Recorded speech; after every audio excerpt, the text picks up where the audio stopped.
గణాధిపతయే నమః. ఓం గురుభ్యో నమః. ఓం శ్రీమాత్రే నమః. పరమేశ్వర స్వరూపమైనటువంటి జ్యోతిష, వాస్తు మరియు ఇతర అనేకమైనటువంటి శాస్త్రములను మనకు అందించినటువంటి మహర్షులకి నమస్కారం. హయగ్రీవ హయగ్రీవ హయగ్రీవేతియో వదేత్తస్య నిస్సరతే వాణి జహ్నుకన్యా ప్రవాహవత్. అరుణాం కరుణాతరంగితాక్షీం ధృతపాశాంకుశపుష్పబాణచాపాం అనిమాదిభిరావృతాం మయూకైః అహమిత్యేవ విభావయే భవానీం. శ్రీమాత్రే నమః.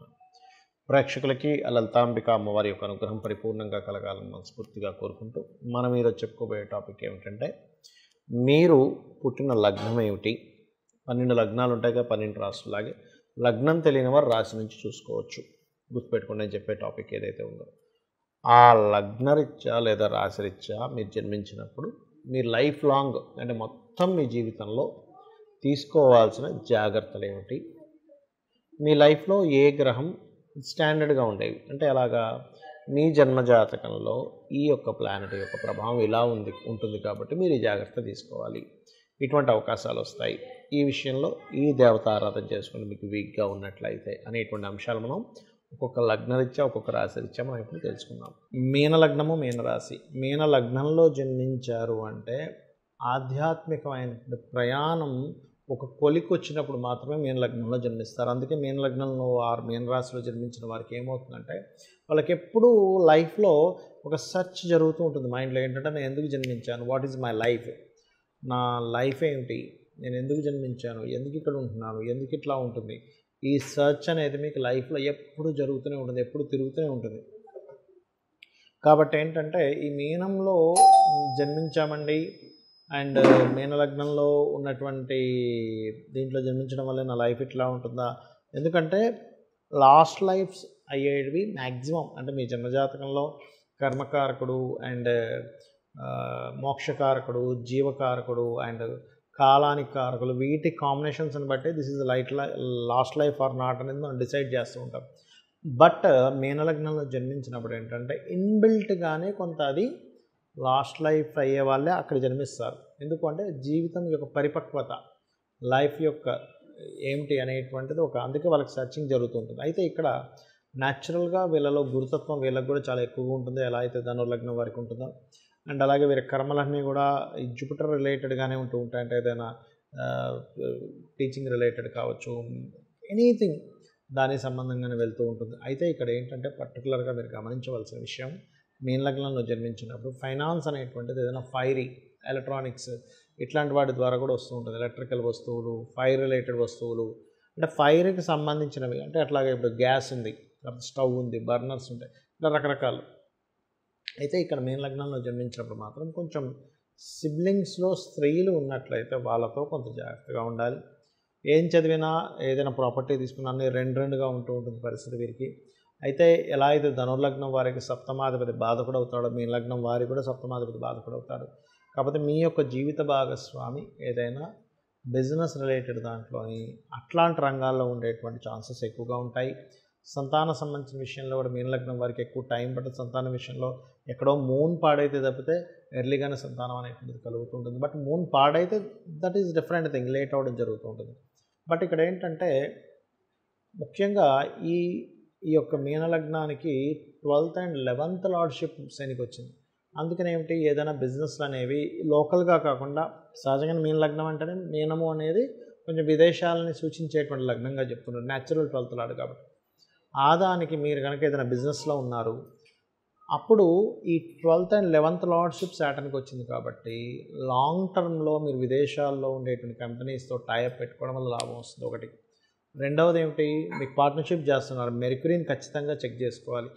బుధగ్రహం బాగున్నది, ఆటోమేటిక్గా మీ యొక్క పార్ట్నర్షిప్స్లో బాగా రాణిస్తారు. బుధగ్రహం బాగాలేదు, ఎందుకంటే బాధకుడు అయ్యాడు, అప్పుడు పార్ట్నర్షిప్స్ జోలికి వెళ్ళకండి దయచేసి.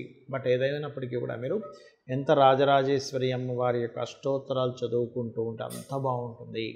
దక్షిణామూర్తి స్తోత్రం చేస్తూ ఉంటే మీరు అంత స్ట్రెంథెన్ అవుతూ ఉంటారు.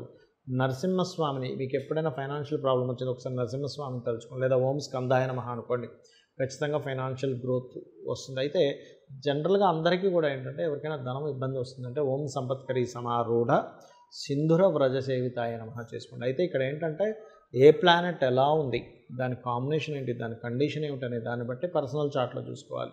మనము ఒక్కొక్క ప్లానెట్ స్ట్రెంగ్త్ ఎంత ఉంది దాన్ని బట్టి రెమెడీ చేసుకోవాలని చెప్పాను నేను మీకు. అయితే ఇక్కడ ఒకటే గుర్తుపెట్టుకోండి, జ్యోతిష్శాస్త్రం అనేటువంటి దేనికి ఉంది అంటే మీకు ఒక వెలుగు, మీకు ఒక రూట్ చూపించడానికి మాత్రమే. అంతేగాని నా జీవితం ఇంతే, నా జాతకం ఇంతే, నేను ఇంకెప్పుడు ఇలాగే ఇబ్బంది పడాలని కాదు.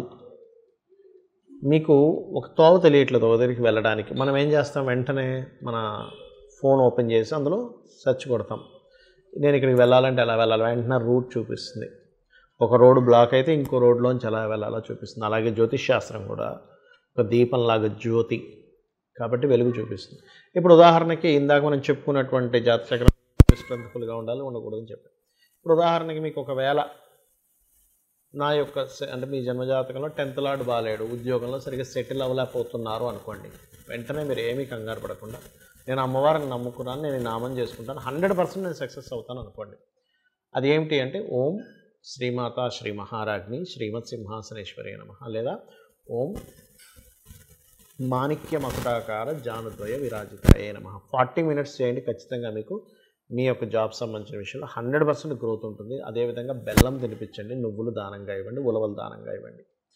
అలా కాదండి నాకు జాబ్ చేస్తున్నాను బట్ ఫైనాన్షియల్గా నేను ఎందుకు ఎదగలేకపోతున్నాను, నేను అనుకున్నంత ఎక్స్పెక్ట్ చేస్తున్నంత, నేను కష్టపడుతున్నంత ధనం రావట్లేదు, అప్పుడు ఎలాగా అంటే మీ 2nd లార్డ్ ఇక్కడ బలహీన పడ్డాడని అర్థం. అప్పుడు మీరు చేయాల్సింది ఏమిటి, ధనాధిపతి బలహీనంగా ఉన్నాడు, ధనం పెరగాలి. ఎలా పెరుగుతుంది, అమ్మవారి అనుగ్రహం ఉంటే పెరుగుతుంది.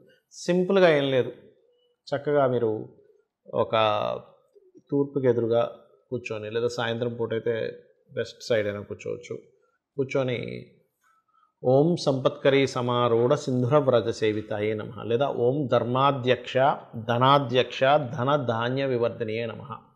ఇవి చూడ్డానికి లలితా సహస్రనామాలు కేవలం నామాల్లో అనిపిస్తాయి, కానీ ఇవి గుర్తుపెట్టుకోండి చూడ్డానికి నామములే కానీ బీజాక్షరములతో సమానము, వేదముతో వేద మంత్రాలతో సమానము. ఎందుకంటే అమ్మవారిలో నుంచే ఒక 8 కిరణములు వసిన్యాది వాగ్దేవతలు తెల్లటి కిరణాలు బయటకు వచ్చి చెప్పినటువంటి అంశం ఇది. కాబట్టి అపౌరుషములు అంటారు వీటిని.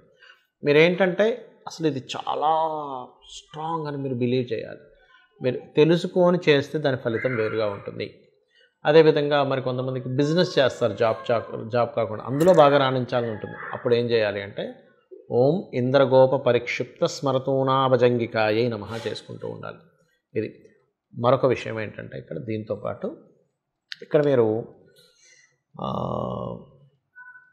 మరొక విషయం అర్థం చేసుకోవాల్సింది ఏమిటంటే ఇక్కడ ఎవరైనా కానీ ఒక్కొక్కరికి ఎలా ఉంటుందంటే జాబు బిజినెస్ ఇవన్నీ ఒక ఎత్తు అయితే వివాహం అవ్వట్లేదని బాధపడుతూ ఉంటారు. అప్పుడు ఏంటి, 7వ స్థానాధిపతి పాడయ్యాడని అర్థం. మీ జన్మజాతకంలో 7th లార్డ్ పాడయ్యాడు. 12 లగ్నాలకి 12 డిఫరెంట్ 7th లార్డ్స్ ఉంటారు. ఆ 7వ ఏ గ్రహాల చేత పాడయ్యాడు, అందుకు అది పని చేయట్లేదు. అంటే ఏమిటి, సింపుల్ ఎగ్జాంపుల్ ఇప్పుడు చెప్తాను చూడండి, ఒక చిన్న ఎగ్జాంపుల్స్ చెప్తాను. ఒక వెహికల్ ఉంది, బ్రేక్ కొడుతుంటే బ్రేక్ అవ్వట్లేదు, లేదా యాక్సిలేటర్ రైజ్ చేస్తుంటే అవ్వట్లేదు. అంటే కారణం ఏంటి, దానికి సంబంధించిన లింక్ ఏదైతే వైర్ ఉందో అది తెగిపోయింది, సింపుల్, అంతే కదా. మనం ఏం చేస్తాం, దాన్ని రిపేర్ దగ్గర తీసుకెళ్ళి దాన్ని రిపేర్ చేసుకుంటాం, అంతేగాని కారు వదిలేయడం కదా, కారు వదిలేయం కదా, నా జీవితం ఇంతే అనుకోం కదా. బ్రేక్ పడకపోతే నా కారు ఇంతే అని కారు వదిలేయం, లేకపోతే మనం విరక్తితో వెళ్ళిపోం. సింపుల్గా ఆ బ్రేక్ ఎందుకు పడట్లేదో తెలుసుకుని దాన్ని రిపేర్ ఎలా చేసుకుంటామో. మీకు 7th లార్డ్ ఎవరైతే ఆయన బలహీనంగా ఉన్నాడు కాబట్టి లలితా సహస్రనామాల్లో ఓం కామేశ బద్ధ మాంగళ్య సూత్రశోభిత కందరాయ నమః అని అనుకుంటున్నట్లయితే మీ 7వ స్థానాధిపతి ఎందుకు వీక్ అయ్యాడంటే పూర్వజన్మల్లో తెలుసో తెలియకో మనం కొన్ని దోషాలు చేసి ఉంటాం జీవిత భాగస్వామి విషయంలో, కాబట్టి ఈ రకంగా ఉంటుంది. అదేవిధంగా వివాహం అయింది కానీ మాకు ఇబ్బంది ఉందండి, ఓం శివ కామేశ్వర అంకస్త శివ స్వాధీన వల్లభాయ నమః. ఇంకొంతమంది జాతకాల్లో కొన్ని విచిత్రాలు జరుగుతుంటాయి. ఎలా అంటే నేనేం చేసినా తప్పు పడుతున్నారండి అంటూ ఉంటారు. ఇక్కడ 2 రకాలు, సొసైటీ నేనేం చేసినా ఏం మాట్లాడిన ఇబ్బంది పడుతుంది అన్నప్పుడు ఓం కర్పూర వీటి కామోద సమాకర్ష దిగంతరాయ నమః చేసుకోవాలి. అలా కాదండి, మా భార్యాభర్తల మధ్య విషయంలో మాకు తెలియకుండానే మిస్అండర్స్టాండింగ్స్ వస్తున్నాయి అని అనుకున్నప్పుడు ఏంటంటే పర్టికులర్గా మీరు లలితా సహస్రనామాల్లో ఒక నామం ఉంటుంది. అదేమిటి అంటే ఇందులో 2 విషయాలు. ఒకటి, ప్రతి విషయము ఏదో ఒక లిటిగేషన్‌గా ఏర్పడుతుంది అన్నప్పుడు ఓం కామేశ్వర ముఖాలోప కల్పిత శ్రీ గణేశ్వర చేసుకోండి. చేసుకున్నట్టయితే ఖచ్చితంగా బాగుంటుంది. అలా కాకుండా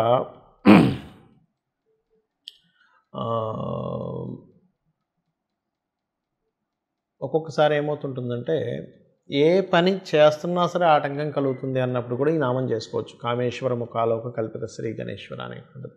ఈ రకంగా ఏంటంటే 1 కాదు 2 కాదు, మనకి జాబ్ కానివ్వండి, కెరియర్ కానివ్వండి, ఫైనాన్స్ కానివ్వండి, లలితా సహస్రనామాల్లో ఒక్కొక్క నామాన్ని మీరు భక్తి శ్రద్ధలతో కనుక చేసినట్లయితే మీ జన్మజాతకంలో ఎటువంటి యోగమున్నా, ఎటువంటి అవయోగమున్నా, యోగం ఉండి అది ఓపెన్ అవ్వట్లేదన్నా మంత్రం చేసుకుంటే ఓపెన్ అవుతుంది. అవయోగం ఉండి దాని ద్వారా ఏదైనా ఇబ్బంది వస్తుందని అనుకున్నా కూడా మీకు ఆ ఇబ్బంది అనేటువంటిది తొలగుతుంది. శ్రీమాత్రే నమః.